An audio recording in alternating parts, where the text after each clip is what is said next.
My computer.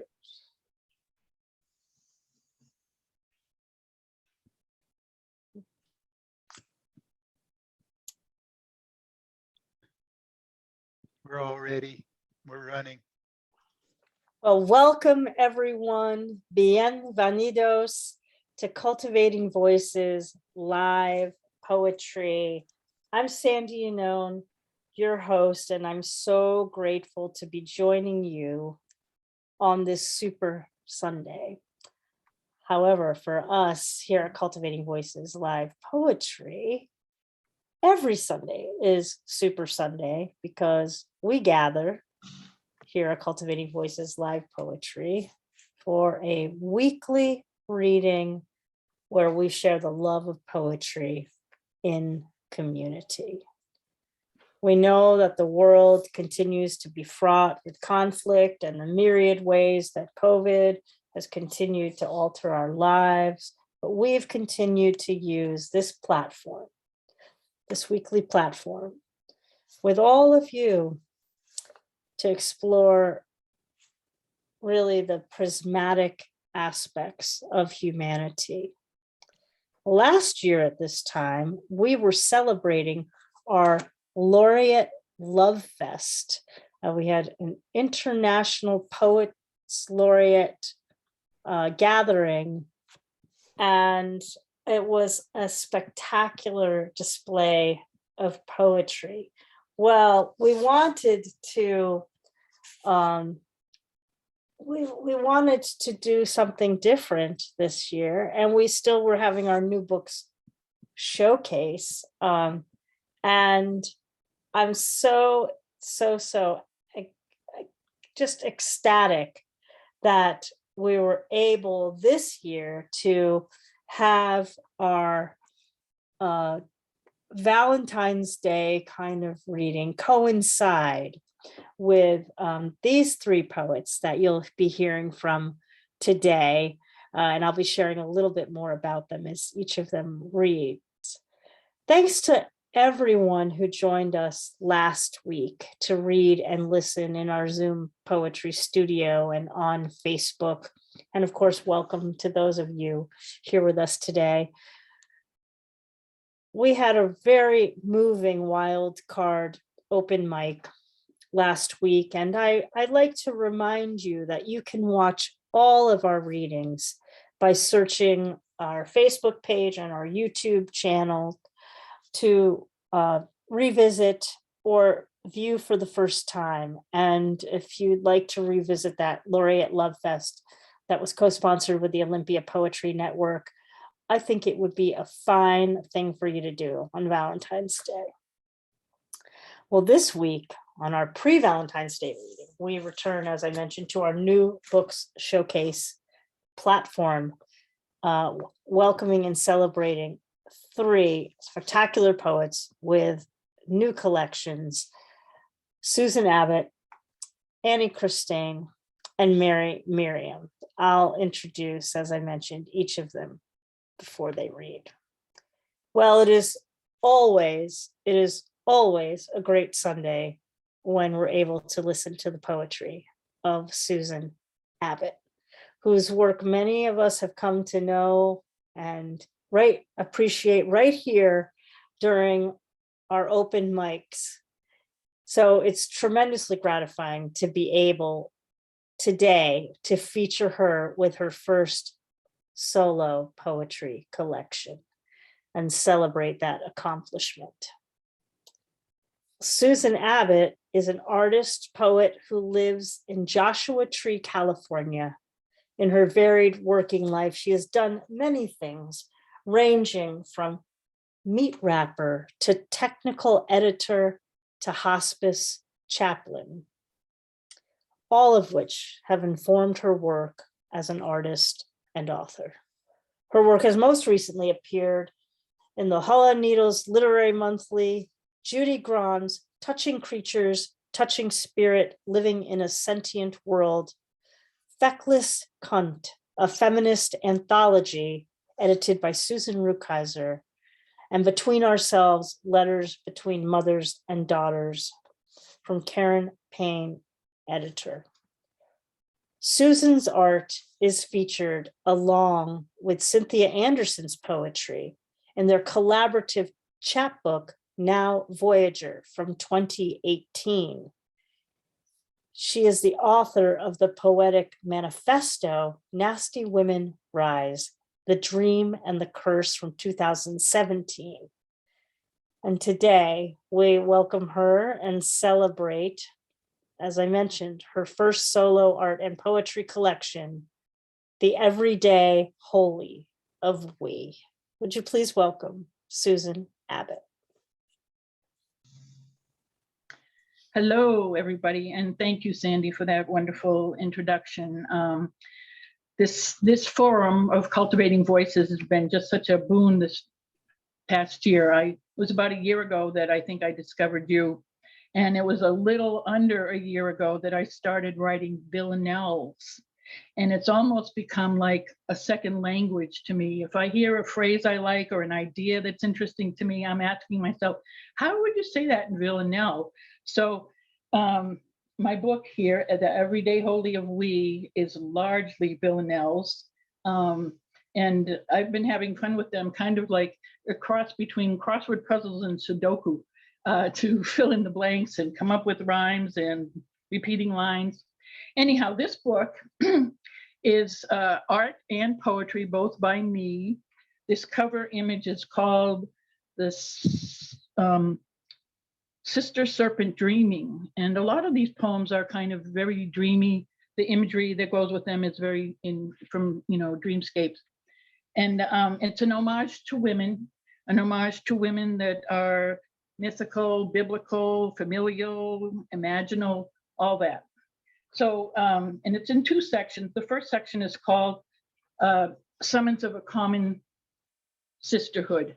And it opens with a quote, an epigraph from Muriel Rukeyser. And it says, "A long history forever, some woman dancing, making shapes in the air." And there are many images of women dancing, making shapes in the air in this work.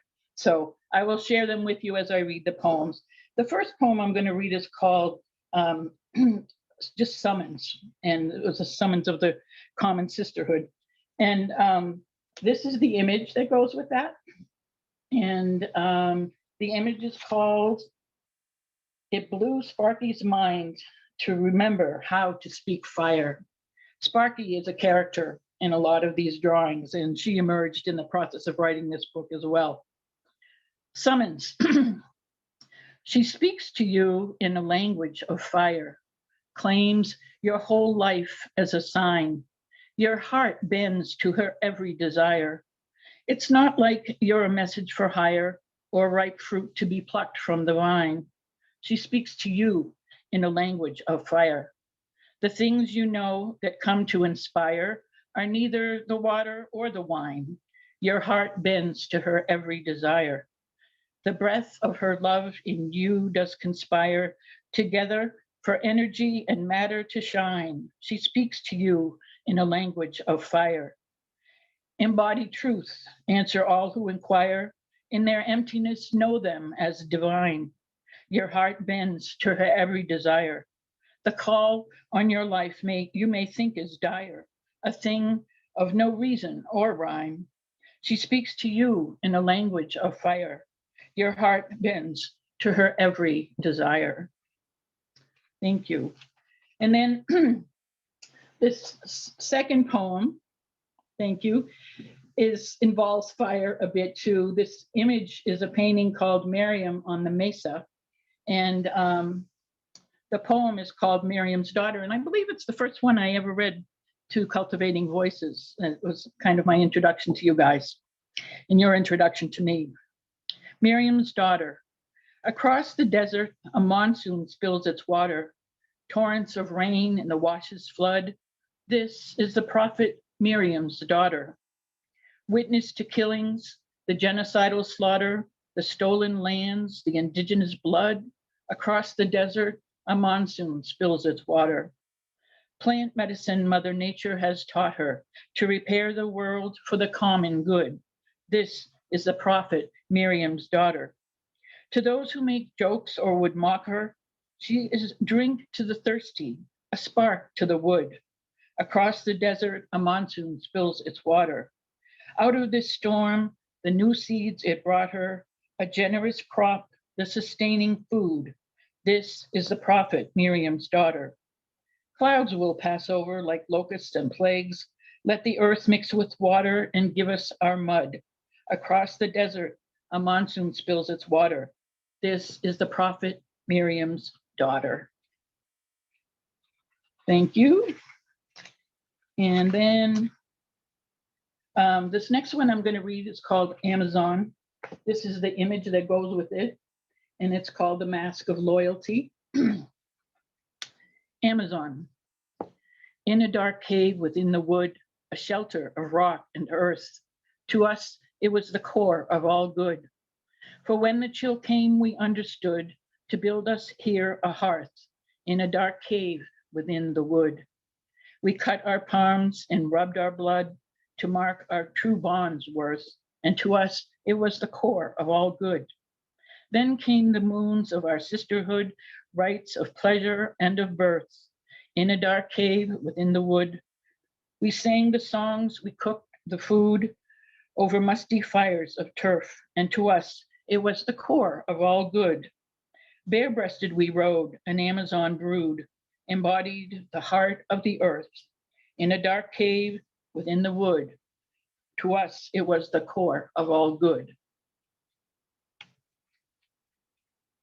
And then one more from this section, it's called Escape. This is the image that goes with it. And this again is Sparky. It blew Sparky's mind how perplexing life could be. And this is an homage to my mother. Escape. She packed up her babies and ran, determined to never look back. Took a train far away from that man.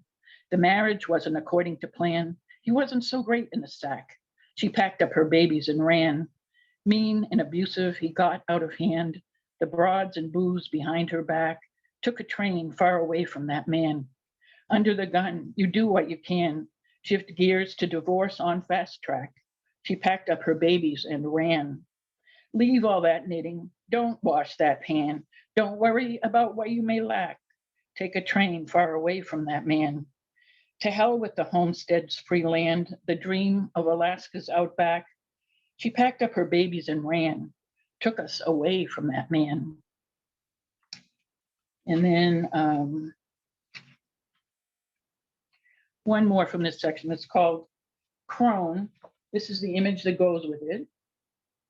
And in this image, it's titled, When Sparky's Mind Blew, Her Body Became a Rainbow. Crone. Her sleep is erratic, her days alone, the nights neither virgin nor whore, but the visions and dreams of a crone. The coming of floods to polish the stone, leveling back to what was before, her sleep erratic, her days alone. The coming of fire burns back to bone, so predators haunt her no more. Such are the visions and dreams of a crone.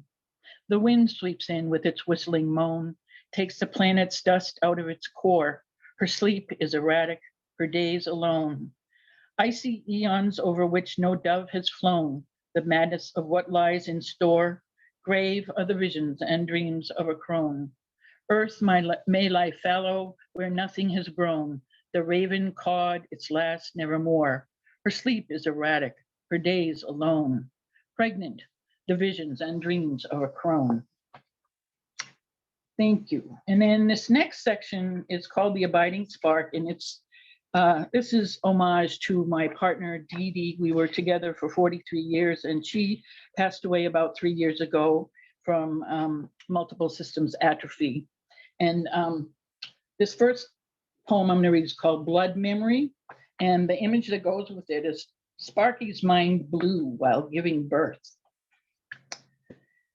For that I have known you from the start, you, dear one of original blessing, our mother's blood speaks through this heart. Through eons of wandering we can barely chart, to these desert days of struggle and stressing, for that I have known you from the start. The ground of being, that solid part, That never had us guessing. Our mother's blood speaks through this heart. In all our relations, the abiding spark, the cloak of time compressing, for that I have known you from the start. Forgetting slips to seed in the dark, while in the womb caressing. Our mother's blood speaks through this heart. Remember, love, we did not part, the separation only window dressing, for that we have known this from the start. Our mother's blood speaks through this heart. And then I have this other one. This one is called Nautilus Girl. And there's my Nautilus Girl paintings. Nautilus Girl. When into the core of you I want to curl, and through each chamber come to know how love is a spiral, my Nautilus Girl. How your shape lifts us up in its muscular swirl, twists of tornadoes, the symmetry of snow, when into the core of you I begin to curl. Magnetic impulse from a grain to the pearl, listen to the waves, let the trade winds blow. How love is a spiral, my Nautilus Girl. Love be numinous and make right the world. Each sacred room we come to outgrow, still into the core of you I want to curl. Together to swim through a tempestuous whirl, all joys and trials that life will bestow. How love makes us spiral, my Nautilus Girl. An ocean of need, the tides will unfurl. The moonlight sees the waters below. When into the core of you I want to curl. We make love our spiral, my Nautilus Girl.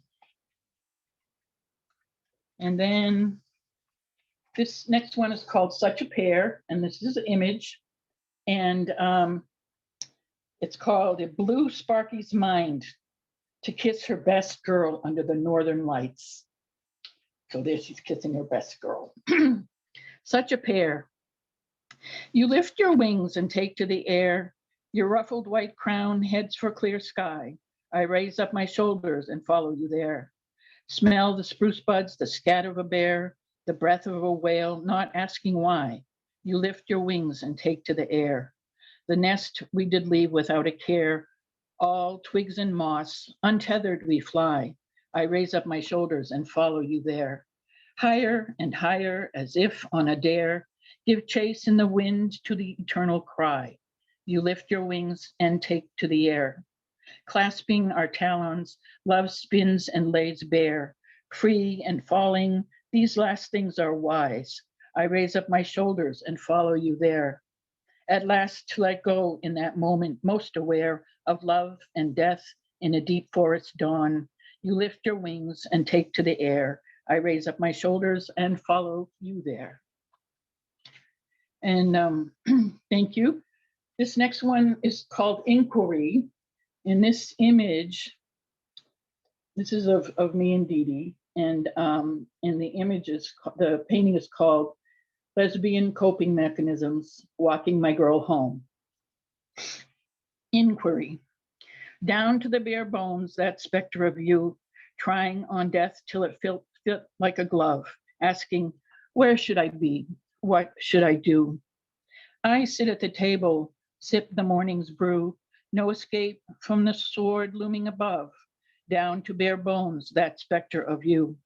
Your appetite gone, gait shuffling your shoe, flowers fade in your hair plucked from the grove, asking, where should I be? What should I do?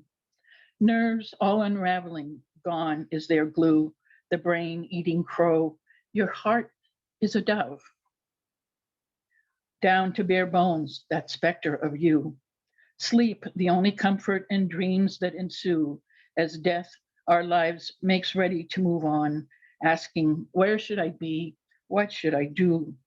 And now that you've left with that ancestral crew, I keep to a path of this ancient love, down to bare bones, that specter of you, asking, where should I be? What should I do? And that's us.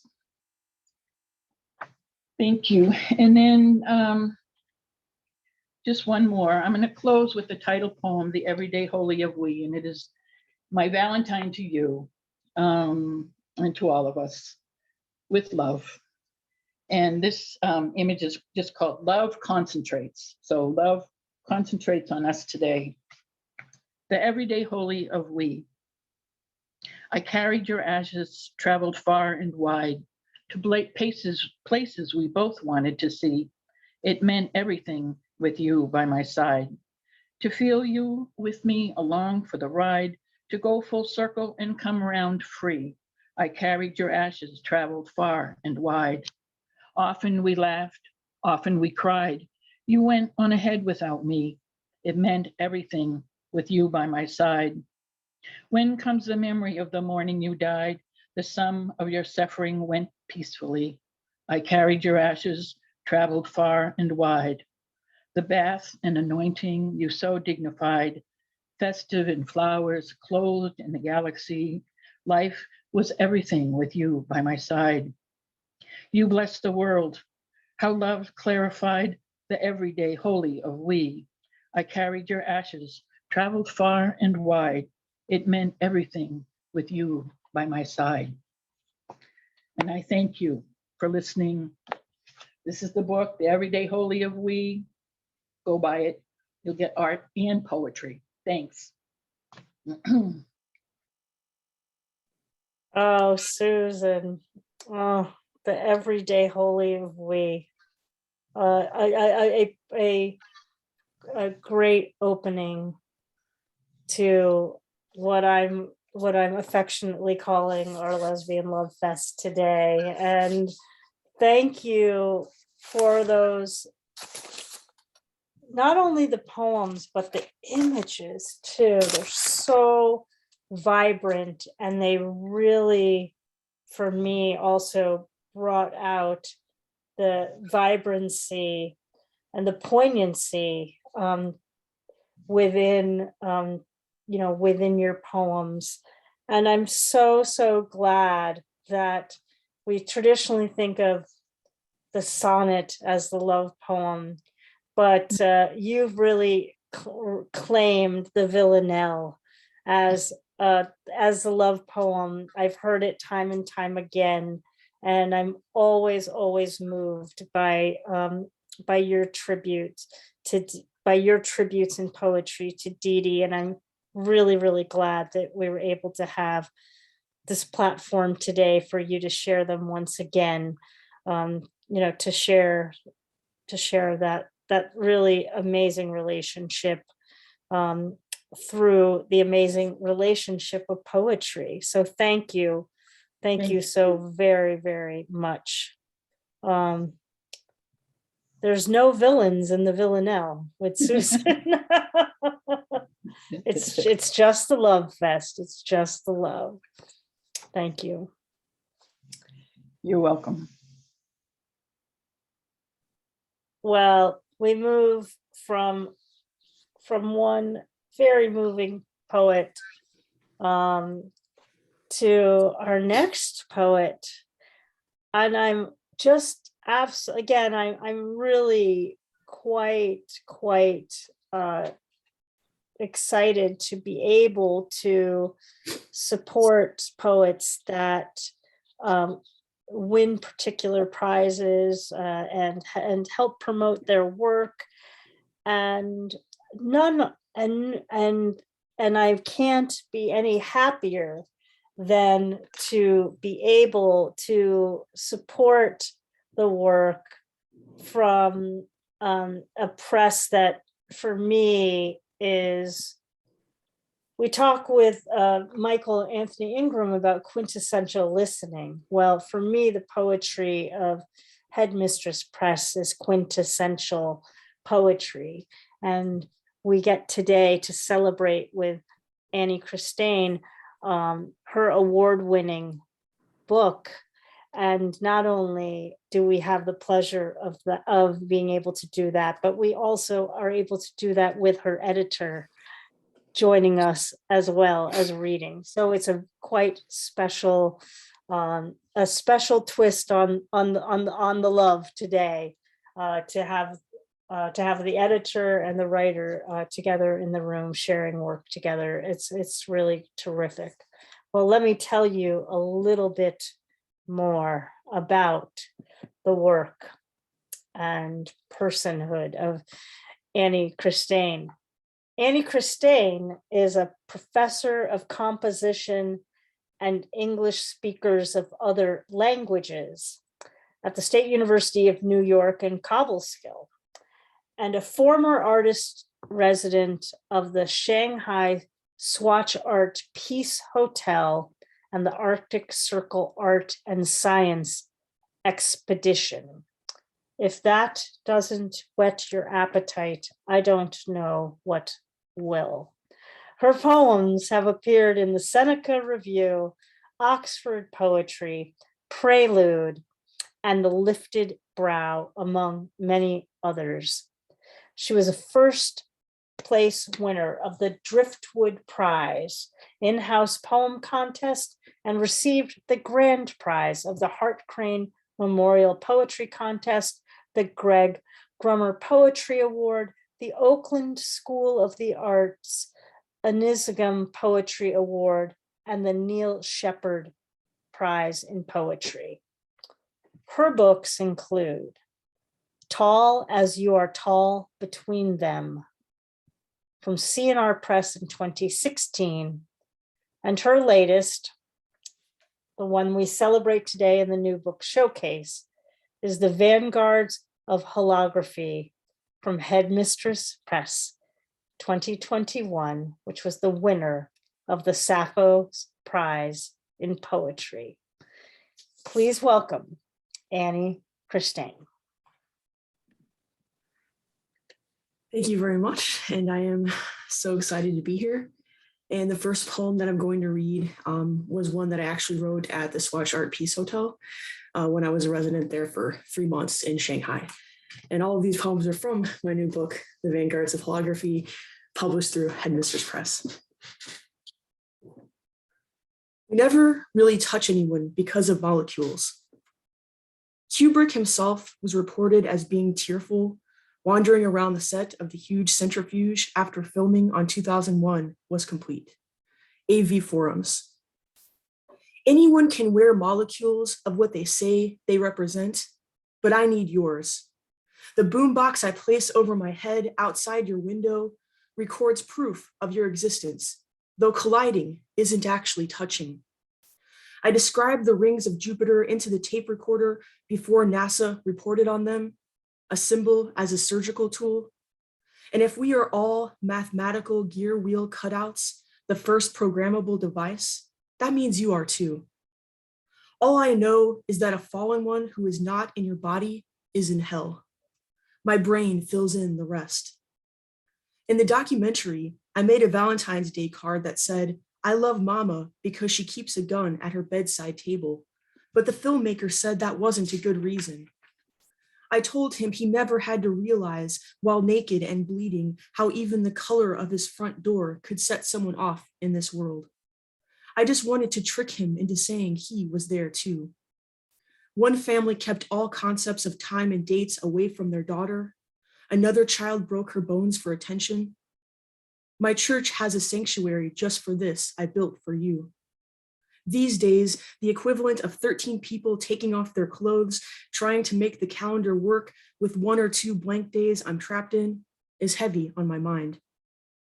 I saw Jupiter's rings, but in the folds from one moment to another, it's not a face, it's a city.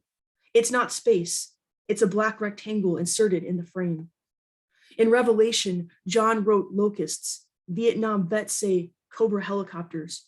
Or John just had a vision of a helicopter movie, and the movie was only made so John would see it. A widescreen cinema screen and the monolith from 2001 share the same dimensions. People my age know all about special children with electrodes on our heads, moving military milk cap coinage with our minds, being asked how we feel. I still haven't gotten paid. I only left my body to access the doctored photo of Jupiter's rings. No actual ones exist. Some human-looking face in a stone wall or in the chalk toss pre-game ritual isn't what you are. It's just what helps me to survive.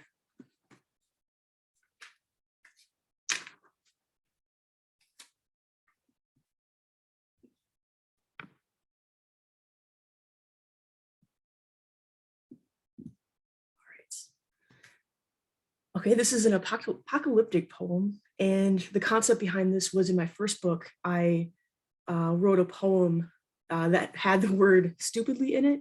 And when I read the book again, like 5 years later, I kind of wished I could go back and edit that and take it out. And then I decided, no, I'll write a poem where I put stupidly in each stanza, and then I'll own it. So, the sun's so hot, I froze to death, Susanna, don't you cry, annihilation event. Susanna, my eyes are closed, but the black curtain parts, and I see nothing like has been out there before. My third eye jeers me, but is all about me. I run stupidly, not being able to plan ahead. In fact, this could be my actual past. A confused man rubs dandelions on his face. The yellow smear upends his subtle body as he runs stupidly into an army ranger in sniper mode, aiming at the second sun. The ranger quickly readjusts to shoot the man dead, Susanna. Just yesterday, I came across a royalty-free stock photo of a businessman putting a flower in a rifle barrel and thought, what? I download an app for the visually impaired so a volunteer from a network can use my camera and explain my scene. The woman's eyes run stupidly inside themselves, a treadmill powering itself on looking for a heart rate. People in the 4th of July parade are setting off fireworks without permission, she says. But I see it's a perfect sphere exiting the first sun, Susanna, raining down gas in a purposeful way towards anything living. People rush to loot the supermarket just in case. A man already out the door with a cart full of ham hocks, pork loins, turkey wings, and coffee turns around, runs stupidly to the toy aisle, and then to the cashier to give her some emoji tattoos. He says, a temporary tattoo will replace debit cards in the future, as if this is an alternate way of paying. She sets them on top of the cash register with the others and ties a shoelace around her upper arm for the hit. She doesn't have any heroin, Susanna. Ice bodies in a sky belt run stupidly there and melt, not so much for me, but maybe. I'm not out of excuses. Someone could share my same center of mass now without pretensions, but I'm misting out chemicals to hide myself so I won't have to kill anyone. It feels right. Everything feels as right as it should be, and I'm hearing the earth's hum, even though it's supposed to be beyond my threshold. And all I know, Susanna, is the hum never originated in the earth at all.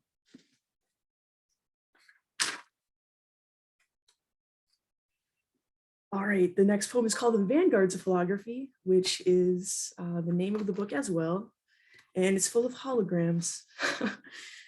He realized at once that he shouldn't have spoken aloud, and that by doing so, he had, in a sense, acknowledged the stranger's right to oversee his actions, the trial, Kafka. We know that when your kids hear adults scream, they don't yet have a need to apologize just to make it stop. But we need this excitement. As gregarious scientists of humans, only one of us can play out in your brain long enough to build a map of your home. In the meantime, I need to hear you cry more than once in public. I use ultrasound to disrupt the air around your hologram and insert a tumor inside of it.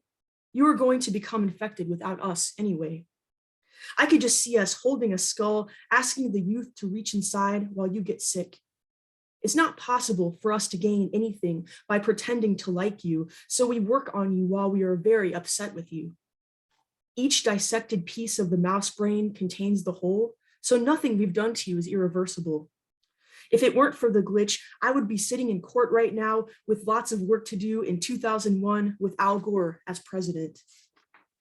Though I destroyed the Buddhist ruins, the 3D light projection replacement was going to create many jobs, but no one else saw it that way.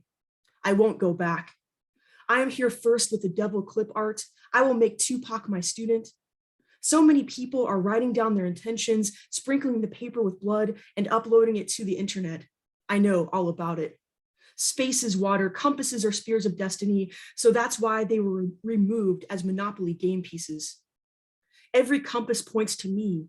Be content with the iron as we tell you all the things about yourself you don't know. We are the vanguards of holography, and I'm blocking your way from the memory of the earth. Thank you. All right, so I lived in China for 3 years teaching English there. And I never saw the Terracotta Warriors, but I always wanted to. So I did some research on them and found a lot of interesting stuff out about them. So this is sort of like an alternative history take on how they were constructed, and is in the voice of the emperor at the time, who ordered that they be built or constructed. We'll always have terracotta warriors dusted in Han purple, never looking behind. Drinking mercury to the mystery of all that you should ever leave behind in time. Ava Adore, Billy Corgan. My purple skin projects royal essences onto the soon to die in the name of defense. When they die, they never had it so good. Mercury rolls and spreads over my central nervous system, shifting me partway up. The more I'm admired, the more my men are pushed down, ready to leave their clay selves and organs for future inspection. Each man makes me feel like crone and king, capable of passing as physical. My subterranean tunnels are a puzzle box with walls that open and close only if the warriors walk through them on the way to the lower world. But mother told me to pretend to be afraid of ghosts, and then the commoners would think that's why I do everything I do. I etched a citizen's name on each warrior's foot so those named would die with the warriors in a sympathetic way. Dipping curled paper into machine-spun mercury, I surround myself with those bouquets and their electromagnetic fields. I said I would live forever, but I didn't say where. Hosed with Han purple after temperature drop, staring straight ahead with an anything goes attitude, the warriors protrude their stained abdomens, ready to see if color affects the sexual attraction of the beings pulling them down from the lower side. The higher the being's arousal, the more likely the warriors will go critical and lose a dimension. The principles behind it is how Shanghai will develop the first commercial magnetic levitation train. What remains of the warriors is what my outside body was from the start, very ill, but human looking from 10 feet away or more. The Han purple stacks the air unevenly, and my core self walks away on that grand staircase. My favorite concubine may think she left me, but 2,000 years on Earth is 10 minutes to me in the upper dimension. So here, it's like it never happened. We'll always have China, we'll always have terracotta warriors dusted in Han purple, never looking behind. But I'll always be heaven, a big head on a great person, as the oracle bone scripts make me out to be, gone for my own reasons. Great. Thank you. Let's see here. Okay. This next one summer I was doing some research on psionics, which is sort of the supernatural paranormal field of study, where people believe that they can move things with their minds, like paper with their minds, or put energy into different kinds of geometrical patterns and influence people with their thoughts and actions. So this poem deals with that. Paper machines. Keanu Reeves and I actually got married in Dracula, she told Entertainment Weekly. No, I swear to God, I think we're married in real life. Winona Ryder. There are things I can pour into you to make a campaign, with a part of my foot touching home plate somewhere to exude a greatness. Mom says someday I won't need to imagine 4 angels with their open mouths aiming light toward me just to get out of bed in the morning. But the guidebook says I've already lost if I think in terms of a future. I swear to God, I think we're married in real life. Once you have a mind domicile, you can put anyone in there. The decoder ring fits twisted into cardboard, turned towards Saturn. The taste of blood I imagine to invoke a demon. I don't feel bad about it. The pentacle on a round transparency taped to a flashlight aimed at your passport photo. Even the drawing of the circuitry of a death ray gun can work if I touch it. At 3 hours before an event, things are totally unchangeable, so I have until then. You have no idea how things happen here anymore. I had a dream you gave birth to a boy. I cupped his head close and said, relieved, it's him. I need better ways to thatch our minds together, but I can spin around and around if I start to lose it. The original Hebrew was smudged on accident, how it stays in all future spellings, because we can't bear to lose all the fury poured into a damaged talisman. That's all a language is. Planets that give in to everyone's same opinion of how best to inflict pain. Our past could go either way now if you let it. I'm never supposed to lift the pen until I write all it is I want. So I'll read one more here. Thank you so much. Let's see. All right. So this in my book, I had a challenge to myself to try to write about things that have been overdone. So I write about the Matrix. I wrote about the Matrix, and the next is the Bible. So it's like, what new thing can you say or write?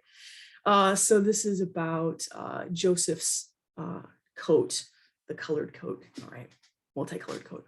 But it's reimagining using. So it's like the idea of using it current technology and inserting it to the past. Drunk historicity. Joseph's teleportation staff found in a recent archaeological dig with all messages to the pharaoh stored and intact. Now I know we had no money, but I was as rich as I could be. In my coat of many colors, my mama made for me, Dolly Parton. Everyone wanted to know why Rachel just gave birth to a lizard, and Jacob explained to all of his sons that this is baby Joseph, and he's a chief administrator. And when he's old enough, he'll wear a coat of many colors his mom will make for him. Nanobots and clay surrounded by silicon for the bots to link to and transmit a human body. His sons were like, fuck that, but okay.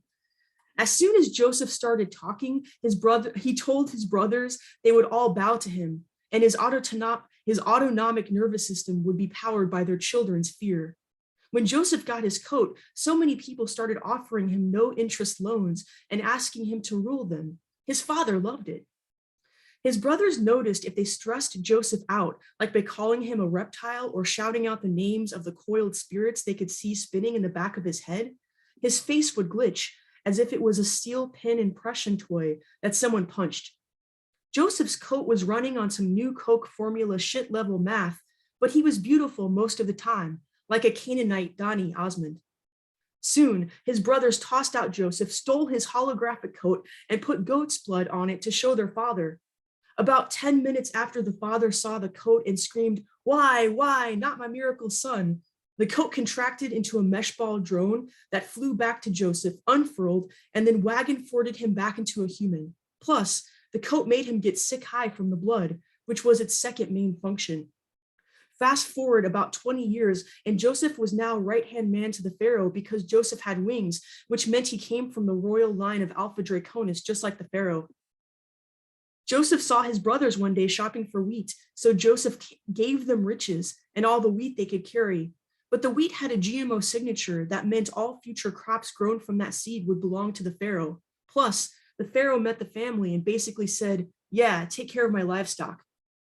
All along, the father wanted to be reptilian, so he asked Joseph to inject him with his proboscis, which Joseph did, even though it doesn't work like that.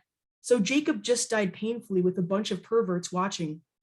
When it was over, Joseph pressed a button on his staff, told the pharaoh, "It's done, dude," and then teleported back to continue on with packing nines and stacking dimes. That was all foretold in Joseph's prize-winning dreams. Thank you very much.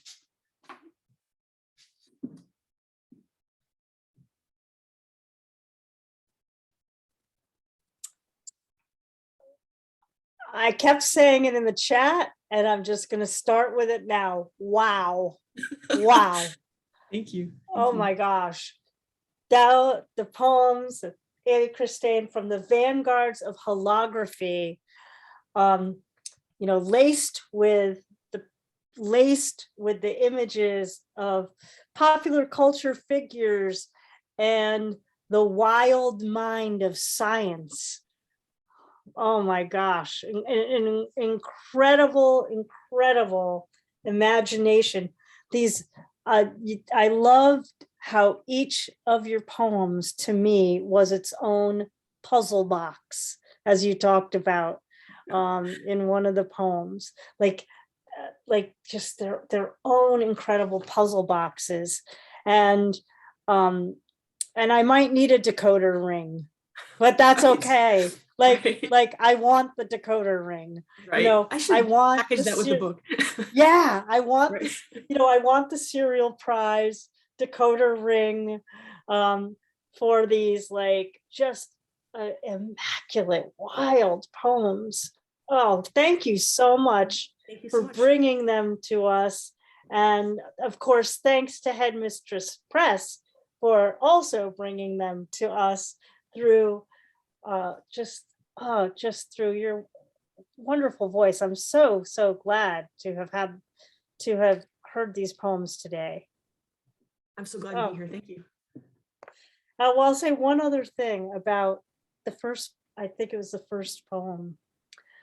And if I'm mistaken and my tracking is off, I love the idea of having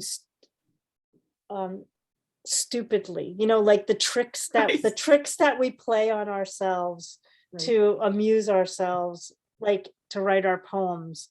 And I have a poem that I did the same thing with, like, Oh, wow. and my word was the word phlebotomy. Like I was like, how I love the word, how can I get it in? How many Yeah. times can I get it in?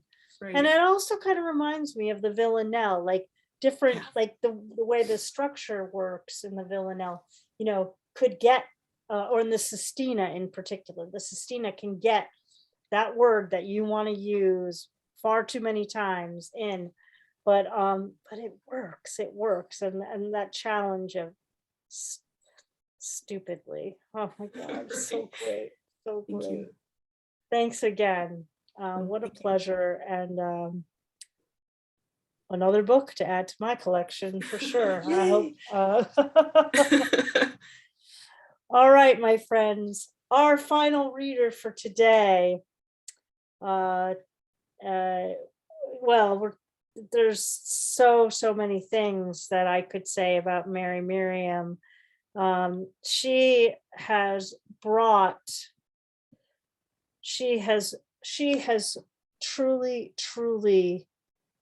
acknowledged and kept the L in LGBTQ plus literature alive and well as the co-founder of Headmistress Press. And I am truly grateful for that vision and that unparalleled commitment. We have had the absolute pleasure on Cultivating Voices Live Poetry to have heard many Headmistress Press writers, poets, and also we've been able to hear Mary's wonderful poetry during the tenure here. It's one thing, it's one thing to marvel at the editorship, but I also want to marvel at the poet that is Mary, that can sometimes get lost in the work of doing the work of an endeavor like Headmistress Press and her many other endeavors, and I'll mention those in a moment. Well, Mary Meriam co-founded Headmistress Press and edits the Lavender Review, which I certainly encourage folks to check out. She edits the Lavender Review, lesbian poetry, and art. She's the author of My Girl's Green Jacket, 2018, and the Lillian Trilogy, 2015, both from Headmistress Press.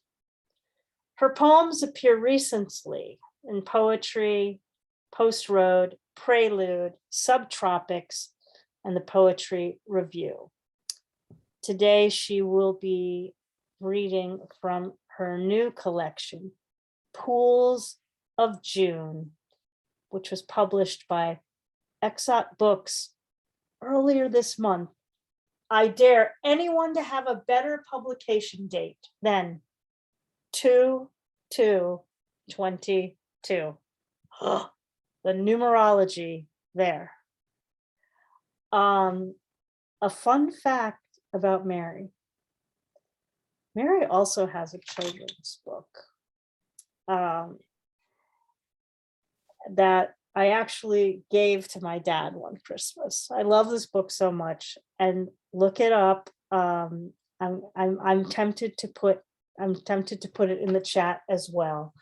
You know, again, there's not enough I could say about Mary, and frankly, Risa Dannenberg, who's also here in the audience. And we had a great run with a reading series that we did last year, the collectibles. And I am just really grateful for anytime I get to interact with Mary, but particularly when I get to hear her work. And so I'm very, very honored today to be able to celebrate and welcome the publication of Pools of June with all of you, with Meriam. Wow, Sandy, thank you so much. I'm very honored by that introduction. Thank you. One of the consequences of being a lesbian poet in the 70s and 80s when I was in college and graduate school was that I felt silenced. We barely even studied women poets. No one dared to utter the L word. And I kept any lesbian poems I wrote hidden, which I see now is damaging to the integrity of my poems. So these poems were fragmentary. And luckily I saved the fragments and decades later made them into 2 whole poems, which I'll be reading today from my new book, Pools of June. This is published by Exot Books on 2222. And I'm just gonna dive right in here. Let's see, okay. Carol and I were lovers. Then Carol introduced me to Elizabeth Bishop, her handshake cool and tiny, not like Carol's. Unlike my lover's hot and eager hands, at least briefly, until Camille distracted me from Carol. A few years later, Carol met me at the Wise Ashbury reading. I was at Columbia. Carol had flown from San Francisco with her money. Oh, she was rich and free to visit NYC. She took me to her lavish suite. The doorman seemed upset by me. Perhaps he smelled my rented room. I can't recall the reading, lush and packed, no doubt. Carol and I on 92nd, her arm up. The taxi stops for us, but who jumps in but John? Stealing our taxi like he owns the street, not sorry.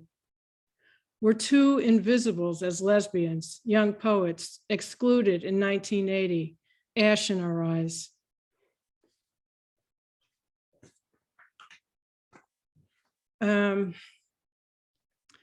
This is one of the poems that was like in fragments that I wrote during graduate school that I never felt I could show anybody.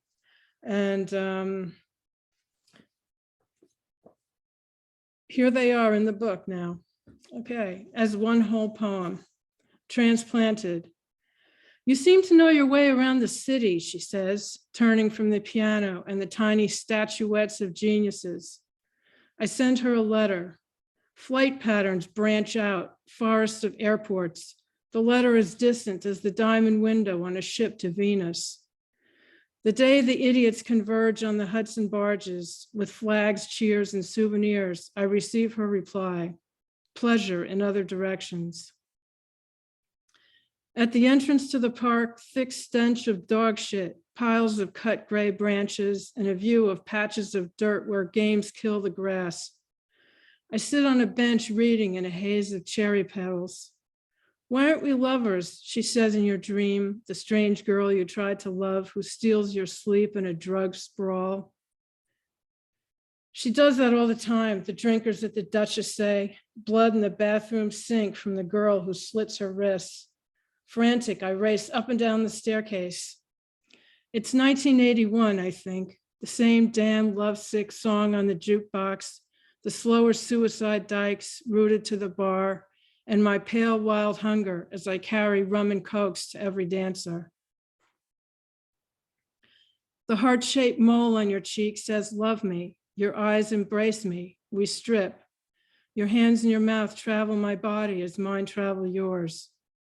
No black night possible, just the color of rose dying on the air, 4 weak stars in the park, the dark-eyed fuchsia dying in the heavily gated window, rattled by trains.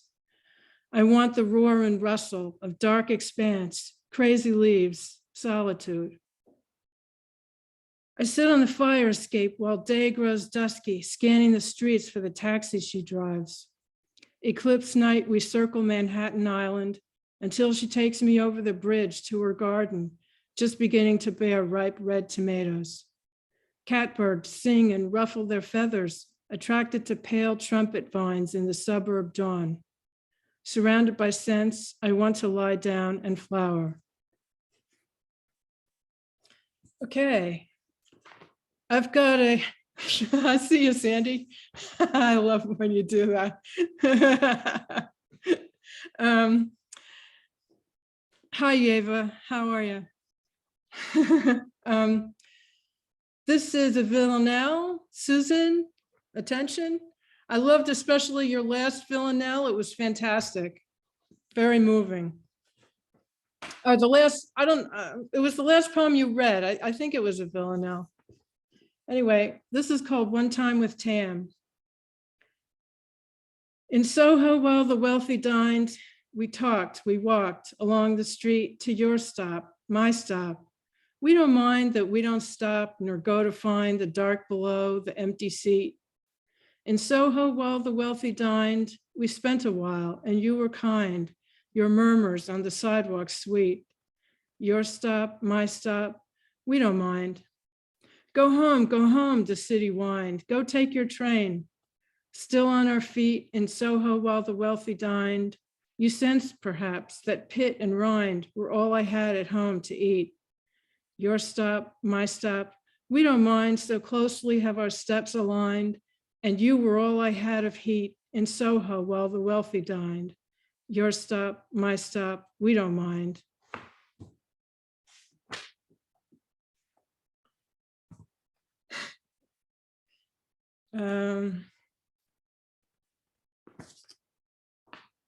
Okay, I wrote this one after I had my one and only poem accepted at Poetry Magazine. So, I mean, you can decide for yourself how that connects to this poem, but I think emotionally, I just felt like I've been trying for decades to get into Poetry Magazine. I was completely silenced in college and graduate school. And so it was just an emotional, thing to have happen. She writes to her, Elaine once stood in music's breeze, conducting me in choirs and kisses in Bach's Chris Log and Todesbanden, the alto mating the soprano in a duet that etched a lesbian nation in my chest. It was the 70s. I stood alone in death's dark closet, silence surrounding my secret glaring strangeness until the day I met Elaine, my only breeze and breath. For her, I sang in every language, standing in her stand of trees, suddenly in tune, open as heaven, released from underground and safe in her leaves. She taught with hands and scores the music I needed to start my pen in motion, a little binder of love lyrics I wrote to her. Elaine illuminated me. I stood alone in the dark auditorium, adoring her light, watching her play first cello in the symphony rehearsal. From the banks of a small stream in summer, she watched me naked in a waterfall, and we danced all night in disco sparkles. Then she left me alone, but she left me with a loving note. Sometimes the light of dusk or morning takes me to Sophie's healing, the pale or powerful colors where we loved, fields we walked in, hills we climbed, roads we traveled, planes we took to and from Tortola, the sea we swam, the beds we made lesbian. She drew me forth and took my picture. I tilled her garden and mixed her paint. We showed our poems to each other. Do you understand the wealth of color, my dear, of line, my owl? Each kiss between us, another treasure that fed the poems I wrote for college, skewing Sophie love to silence. How drifty it was to censor. How fully she filled my arms with gifts of body and water. How dearly she was into me, showing me art exhibited in fancy places and in her splattered studios, her true paintings blinded by dealers.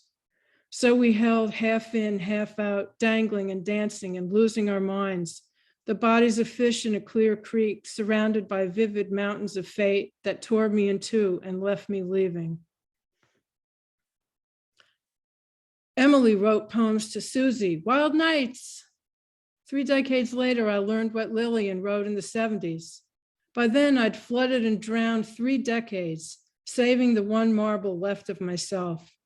But then Lillian came billowing down my path, bearing her books, giving her flowers to me to keep.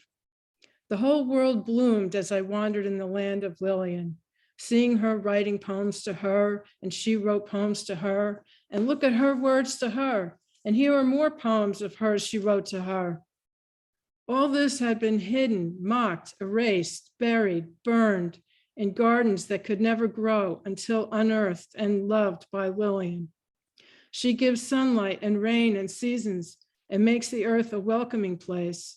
She plucks and prunes, squeezes and clips with a touch as light as fairy dust until the mysterious scent of sadness becomes a field of waving daffodils. I write to her, she writes to me.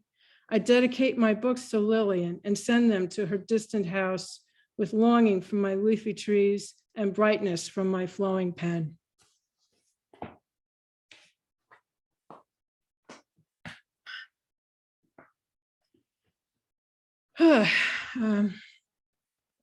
Okay, this is the last one I'm going to read, and it's the last poem in the book, actually, and it's the first poem that I was able to rescue from my early days in college. Actually, I think I wrote it after I finished college, so I wrote it about 1979, if you can believe it.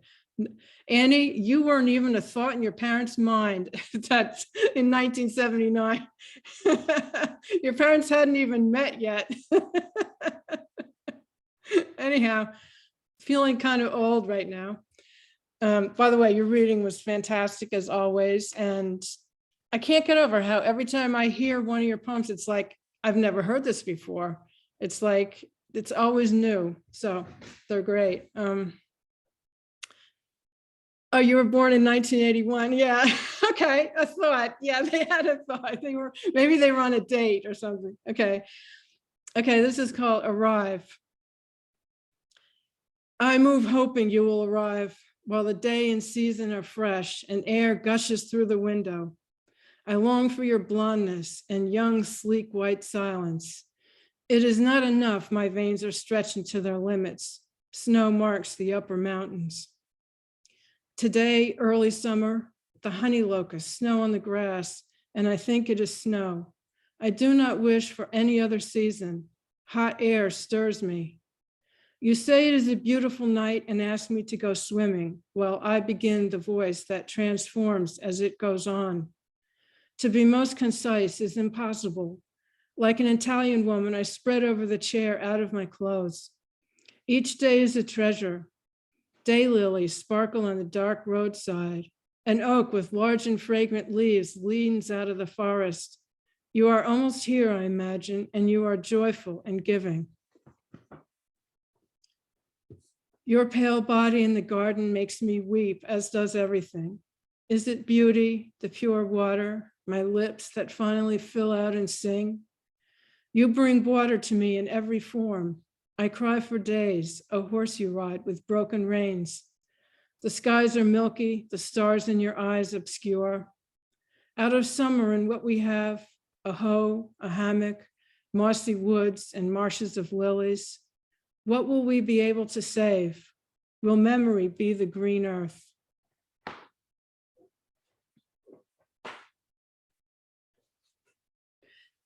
And by the way, thank you, Riza Denenberg, for giving me the idea to put that poem last in this collection. Thank you. And thank you everyone for listening.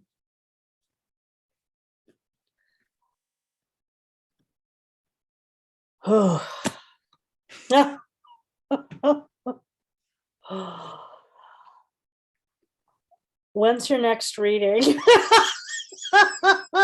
Everybody should get my book, Exot Books. When's your next reading? Oh my gosh. Oh my gosh. I resonate deeply with the idea of fragments and being in writing from within the silence and not knowing if the poems could ever reach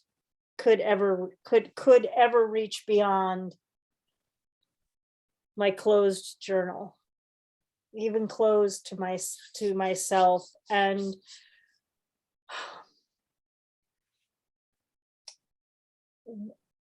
what I think is so remarkable is that many would think, well, that's an old story. That's the past. And the thing is, it's not. Like it's writing from that place, resurrecting that work from a time when it didn't seem like it would have a space and time, is not only a tremendous gift to the self as a writer, but I think it's a tremendous gift to literature, to that we have the opportunities.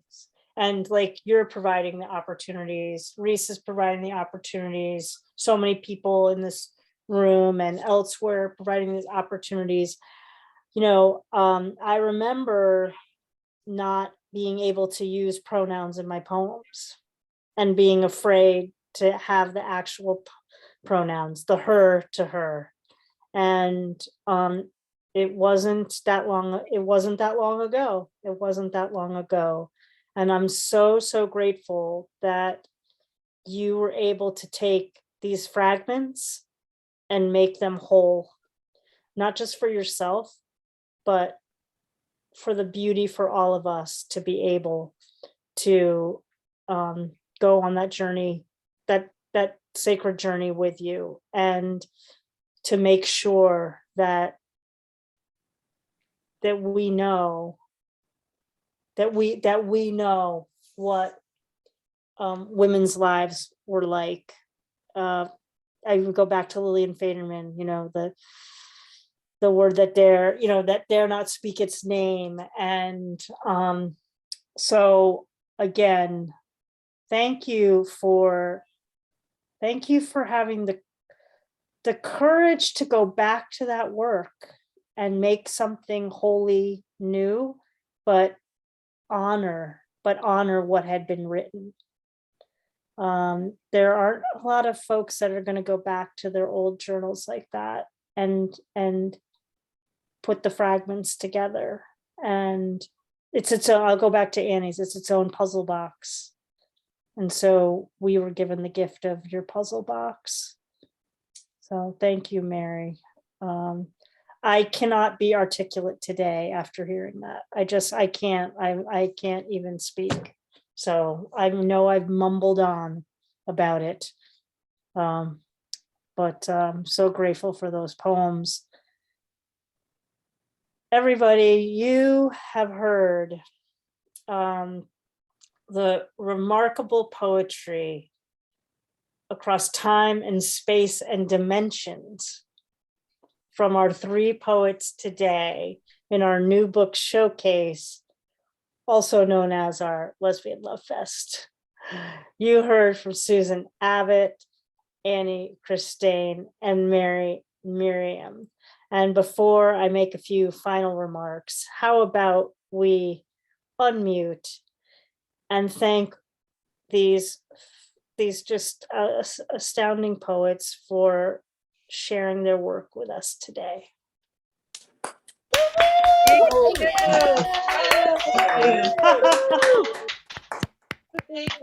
Yeah, beautiful. Wow, that was rousing. That was rousing. That was rousing, as it should be. Well, since March of 2020, Yeah. Cultivating Voices Live Poetry has been gathering poets from across the time zones to meet and share the love of poetry through our Facebook group and our weekly Sunday readings. In these 2 years, the world has certainly changed significantly, but we really have used this platform to make something of that change through our exchange of poetry. Muriel Rukeyser wrote in 1947, in time of crisis, we summon all our strength, in the introduction to the life of poetry. Well, our strength is our shared humanity articulated through the art of poetry. And what a display of that we had today. Thank you, everyone, for being here from your corner of the globe. And please join us next Sunday as we bring you more poetry and love live on our Sunday special, Love to the Second Power, a reading honoring Black History Month. It's a celebration of beloved poetry with featured poets, Yeva Johnson here in the room, Martina McGowan here in the room with us today, and Gary Lilly, often here in the room with us, but I'm not sure he's here today, who'll be sharing their work and the work of voices that have been profound and important to them. Well, again, a reminder, I always close and share with you that our shared humanity depends on our deepest of listening. And again, today, we were such beneficiaries of evocative, provocative poetry and art for our Love Fest today. Our Love Fest is every day when we're here together, and I'm so grateful to have shared this very, very human space with you. I send you forth out into the world, encouraging you to take very good care of yourself, take very good care of your beloveds, and of course, do what each of these three women have done and have shared today. You know, keep writing those stories, those poems that need to be heard, even when we don't think they will ever see the light of day. Keep writing them. Keep writing them. We will be here for those poems. Have a great week, everyone. And again, please join us next week. And please pick up copies of the books from today's poets.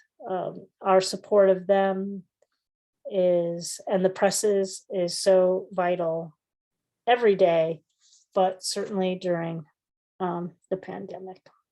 It's been a great honor to share the reading today with everyone. Very, very moved by it. And I can't wait till next week. All right, we'll see you soon. Peace, love, and poetry, as Kim Ports Parsons and I always say to each other. And thanks to Kim and to Don Krieger for your unswerving support of the program, and to all of you for your unswerving support of Cultivating Voices Live Poetry. Peace out, my friends.